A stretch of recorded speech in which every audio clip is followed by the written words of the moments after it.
Me 28 dhjetor 2025 fitoi populli I Kosovës dhe Republika. Urime fitoria më e madhe në historinë e vendit. Lëvizja vetëvendosja udhëhequr nga Albin Kurti ka dalë fituese e zgjedhjeve parlamentare të mbajtura dje, me 28 dhjetor, një fitore e qartë politike dhe një mandat I ri për qeverisje. Sipas rezultateve preliminare në Komisionin Qendror të Zgjedhjeve KQZ, lëvizja vetëvendosje ka marrë rreth 49.3% të votave, duke siguruar 56 ulse në kuvendin e Kosovës me 120 vende, një shumicë parlamentare që jep mundësi formimit të qeverisë pa ndihmën e koalicioneve të mëdha. Kryeministri në detyrë Albin Kurti shpalli fitoren dhe falenderoi qytetarët për besimin e dhënë, duke cilësuar këtë fitore si një moment historik për vendin dhe shoqërinë. Ai gjithashtu bëri thirrje për bashkëpunim konstruktiv me partitë opozitare në kuvend për të adresuar çështje kryesore kombëtare dhe për të siguruar stabilitet institucional. Zgjedhjet shënuan një goditje të rëndë për Lidhjen Demokratike të Kosovës LDK, e cila përfundoi e treta me rreth 13.7% të votave, duke fituar rreth 15 ulse në kuvend, një rënje ndjeshme krahasuar me mandatet e mëparshme. Partia e dytë më e votuar doli Partia Demokratike e Kosovës PDK me rreth 21% të votave dhe 23 ulse,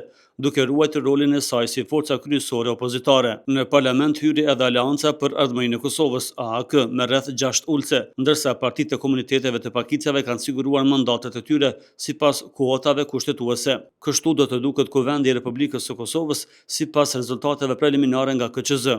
Lëvizja vetëvendosje 56 ulse, Partia Demokratike e Kosovës 23 ulse, LDK 15 ulse, AAK 6 ulse.